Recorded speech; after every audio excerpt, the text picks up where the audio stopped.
पिछली एपिसोड में हमने देखा कैसे जोतरो कूजो अब्दुल को अपनी फुल पावर को इस्तेमाल करने में मजबूर कर देता। जैसे वो अपनी फुल पावर का इस्तेमाल करने लगता, जोतरो को ओवर पावर कर देता। साथ ही साथ वो ये कहता कि मैं तुम्हारे ग्रैंडसन को अस्पताल भेज दूंगा। जोतरो अपनी वीकनेस को अपनी स्ट्रेंथ में बदल देता। एक तूफानी बैटल तो चलता रहता, मगर जिसका डर था वही हुआ। जो स्टार का एक बहुत पुराना दुश्मन जिंदा हो गया।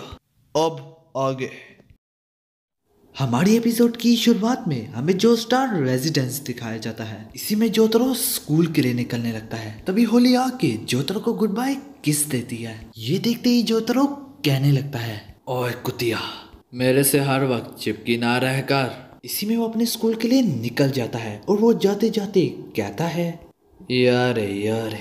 और स्कूल के रास्ते में इसी के स्कूल की कुछ लड़कियां जा रही होती है और हमें दिखाया जाता है जोतरो लड़कियों में भी काफी पॉपुलर होता है। इसी में सारी लड़कियां जोतरो को यहाँ पे देख के काफी खुश होती है। सारी की सारी लड़कियां जोतरो के पीछे आने लग जाती है। सबके बाद उनमें से एक लड़की जोतरो का हाथ पकड़ के कहती है कि तुमने 4 दिन स्कूल क्यों मिस किया। मगर उसी वक्त वहाँ पे दूसरी लड़की आ जाती और वो कहती है, तुम्हारी हिम्मत कैसे हुई, तुमने जोतरो को यूं पकड़ लिया। इसी बात पे दोनों लड़कियां लड़ने लग जाती। इसी तरह वो दोनों आपस में लड़ते लड़ते जोजो के पीछे आती रहती और जोजो इनकी बकवास सह ना पाता, जिसपे जोजो भड़क के बोलता है, ओए भौंकना बंद करो, तुम दोनों मेरा दिमाग खा रही हो। ये कहने के बावजूद भी उन दोनों को ये बेइज्जती ना लगती, बल्कि ऊपर से नया आर्गुमेंट स्टार्ट हो जाता। ये उसने मुझे कहा। इन सब के बाद जोतरो इसी तरह आगे बढ़ता और उसके पीछे लड़कियां आती रहती। कुछ ही करीबी की दूरी में हमें एक अनजान शख्स के बारे में दिखाया जाता है, जिसने जोतरो का स्केच बनाया होता है। उसने ब्रश पे लाल रंग लगाया होता है। देखते ही देखते जोतरो सीढ़ियां पार करने लगता,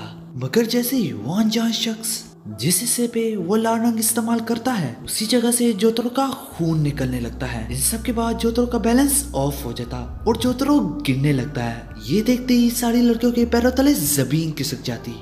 गिरते गिरते उसकी नजर कुछ दरख्त की शाखों पे जाती। इसी में वो अपने स्टैंड का इस्तेमाल करते करते सेफली लैंड कर जाता। इन सब के बाद सारी लड़कियां जोतरो के पीछे नीचे आने लग जाती और जोतरो समझ ना सकता कि ये सब कुछ कैसे हुआ। जिसपे वो खड़ा होते ही इधर उधर देखने लग जाता, मगर फिर भी वो कुछ ना पाता। इसी में सारी लड़कियां जोतरो के पास जमा होने लगती और जिस बंदे ने ये किया होता है वो सीढ़ियों के ऊपर खड़ा होता है, सिर्फ देख रहा होता है। अब समझ में आया, इसका स्टैंड कुछ ज्यादा ही पावरफुल है, यही वजह से तो मास्टर इसे मरा हुआ देखना चाहता है। तभी वो मजीद बोलता है, जो भी वो मेरे स्टैंड का मुकाबला नहीं कर सकता। तभी दूसरी तरफ हर एक से एक लड़की जोतरो का हाल मालूम करने पहुंच जाती। यूं ही वो अनजान शख्स नीचे को आने लग जाता। नीचे आके वो जोतरो को एक रुमाल देता उसके टांग की जख्म के लिए। ये देते ही वो वहाँ से जाने लगता। इस पर जोतरो उसे अपनी कातलाना आंखों से शक बड़ी निगाहों से घूरने लग जाता। फिर जोतरो कहता है, रुको, जिसपे वो अनजान शख्स भी अपनी कातलाना आंखों से उसे घूरने लग जाता। मगर जोतरो उसका रुमाल उसे वापस करते हुए कहता है, तुम्हारा शुक्रिया, पर मैंने तुम्हें कभी देखा नहीं, क्या तुम भी हमारे स्कूल ही जाते हो। इसके जवाब में वो अनजान शख्स कहने लगता है, मेरा नाम नोरियाकी का क्वीन है और मैं कल इधर ट्रांसफर हुआ हूँ, तुमसे मिलके अच्छा लगा। ये कहने के बाद वो दोबारा से जाने लग जाता और इन थड़की लड़कियों की उस पे भी नजर आती है। फिर भी वो थड़की लड़कियां कहती है कि हमें तो जोजो ज्यादा पसंद है। यूं ही देखते सीन दियो पे शिफ्ट होता है। पहले मैं कमजोर था, मेरे पास जिस्म भी नहीं था।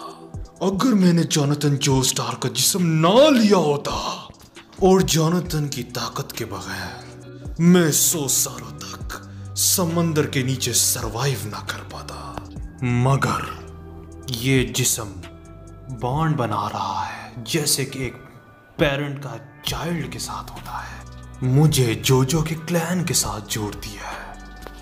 उन्हें मेरे बारे में सब कुछ पता है और जोनाथन के जिस्म को लेकर जो मुझे ये ताकत मिली है, ये स्टैंड, और यही वो स्टैंड है जो उसकी नस्ल को पुकारता है। और इसी तरह हर सूरत के फायदे और नुकसानात भी होते हैं और मैं उन सबको मिटा दूंगा।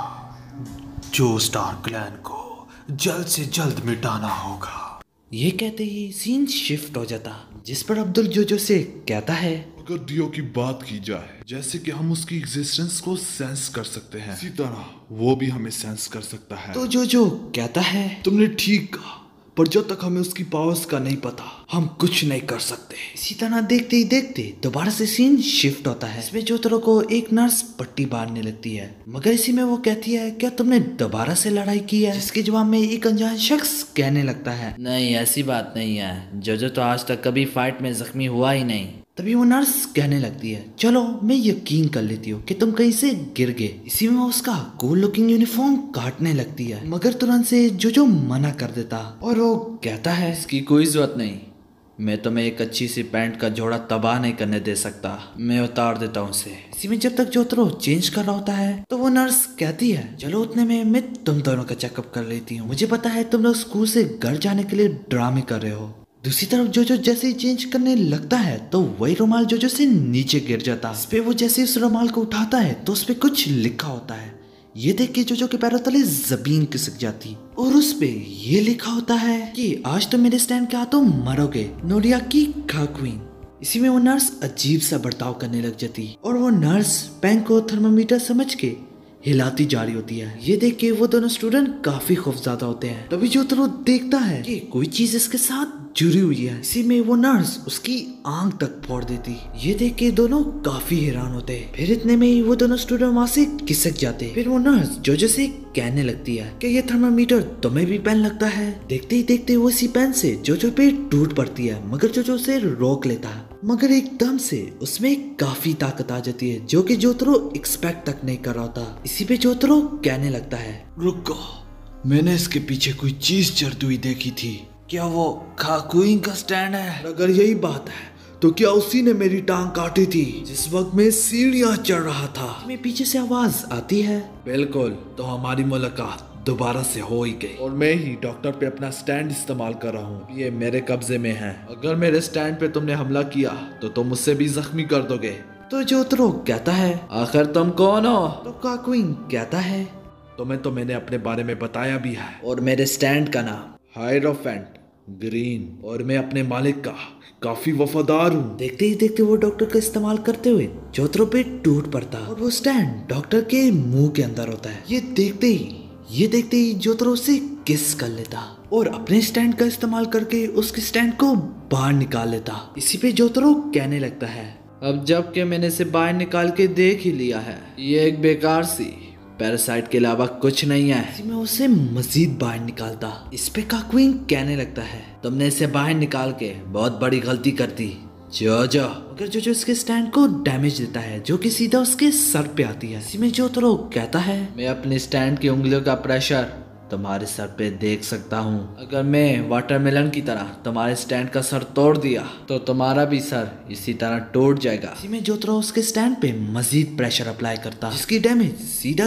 काकुइन पे जाती है। जोजो कहता है फिलहाल मैं तुम्हें इसी तरह पकड़ी रखूंगा, उतने में हम दोनों मेरे ग्रैंडपा से मिलेंगे। मुझे यकीन है उसे तुमसे मिलके अच्छा लगेगा। वैसे भी मैं दियो के बारे में खुद भी बहुत कुछ जानना चाहता हूँ। इसी में उसके स्टैंड से कोई ग्रीन लिक्विड बहने लग जाता तो काकुइन कहता है मैंने तुम्हें मना भी किया था जोजो, ये मेरे स्टैंड का वार होगा। जोतरो तुरंत से कहता है कोई अजीब सी हरकत मत करना काकुइन। इसी में और लिक्विड बहने लग जाता। इसी में ही काकुइन अपने स्टैंड की एबिलिटी का इस्तेमाल करता है और उसके इस मूव का नाम इमेरल्ड स्प्लैश होता है और ये मूव जोतरो के स्टैंड को लग जाता। फिर उसका स्टैंड उड़ के दीवार के साथ टकराता। उसके स्टैंड के उड़ के जाने पे जोतरो भी उसके साथ उड़ के जाता जिसपे जोतरो काफी डैमेज लेता है। इसी में काकुइन जोतरो के पास आके कहता है तो क्या तुम्हें एमराल्ड स्प्लैश अच्छा लगा? और वो जो तुमने ग्रीन सा फ्लू देखा वो एक डिस्ट्रक्टिव लिक्विड है। डिस्ट्रक्टिव मतलब तबाही,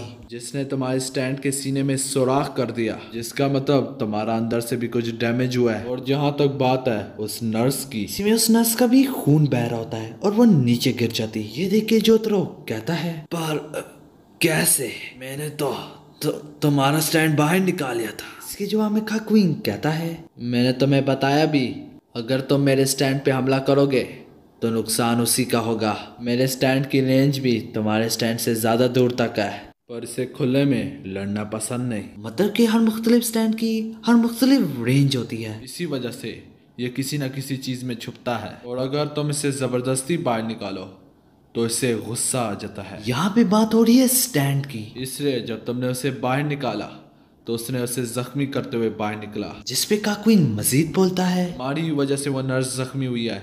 जो ये सब कुछ तुम्हारा किया दारा है। अगर तुमने खुद को मेरे हाथों मरने दिया होता तो वो डॉक्टर आज महफूज होती। इन सब के बाद जोतरो खड़ा होने लग जाता है। तो काकुइन कहता है, तुम बिल्कुल एक पंचिंग बैग की तरह हो। फिर जोतरो अपनी कातलाना आंखें दिखाने लगता है और वो कहता है, देखो, किसी ने यह तो नहीं कहा कि जोतरो कूजो एक अच्छा बंदा है। मैं लोगों को जरूरत से ज्यादा मारता हूँ। यहाँ तक तो कुछ अभी भी अस्पताल में पड़े हुए हैं और कुछ पागल सर मेरे जो बड़ी बड़ी बातें करते हैं, इस पे मैं उनकी धुलाई भी कर देता हूँ। इसके बाद वो दोबारा क्लास में कदम तक नहीं रखते। और जब मैं महंगे रेस्टोरेंट जाता हूँ तो अगर मुझे खाना अच्छा ना लगे तो मैं उनके साथ बड़ी सख्ती से पेश आता हूँ। पर फिर भी मेरे जैसा बंदा भी अच्छाई और बुराई का फर्क रखता है। और इवल वो होते हैं जो अपने से कमजोर लोगों को अपने मकसद के लिए इस्तेमाल करते हैं और जब वो कामयाब हो जाते हैं तो उन्हें फेंक देते हैं, जैसे कि तुमने किया, वो भी एक लड़की पे। तुम्हारा स्टैंड लोगों में छुप जाता है पर कानूनी तौर पे मैं इसका फैसला करूंगा। तो काकुइन कहता है, तुम इसमें गलत हो। जीतने वाला सही राह पे होता है और जो हारता है वही इवल होता है। इसी में काकुइन अपने स्टैंड को समन करता है और वो जोतरो पे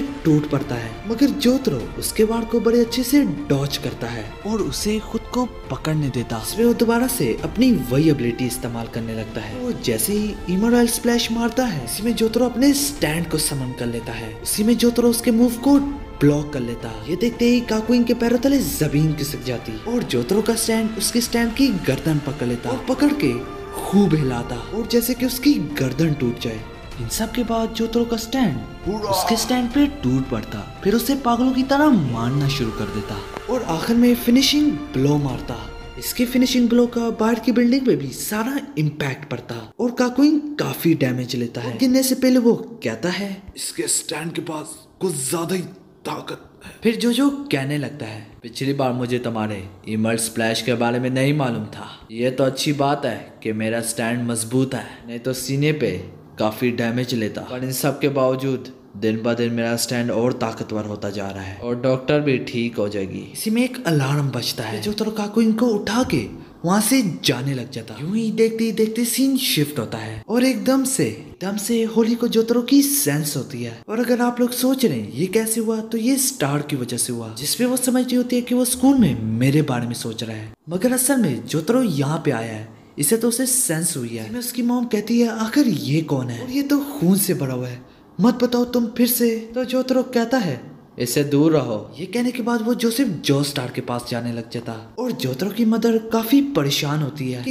ये तो आजकल मुझसे बात तक नहीं करता। इसी में जोतरो कहता है, आज मुझे आपकी तबीयत थोड़ी ठीक नहीं लगी थी, क्या आप ठीक तो है ना? ये सुनते ही उसकी मॉम को काफी अच्छा लगता। वो खुशी से कहती है, मैं बिल्कुल ठीक हूँ। इसी में जोतरो उसे जोजो के पास ले जाता है। तो वैसे दोनों ही जोजो। जोसेफ कहने लगता है, हम इसे नहीं बचा सकते जोतरो, इसमें तुम्हारी गलती बिल्कुल नहीं है। मैं तुम्हें बताता हूँ ये दियो का आखिर इतना वफादार क्यों है। जैसे ही जोसेफ उसके बाल सर से हटाता है, उसके सर के साथ कोई चीज चिपकी होती है। वो यहाँ तक हरकत भी करी होती है और यहाँ पे एपिसोड खत्म हो जाती है।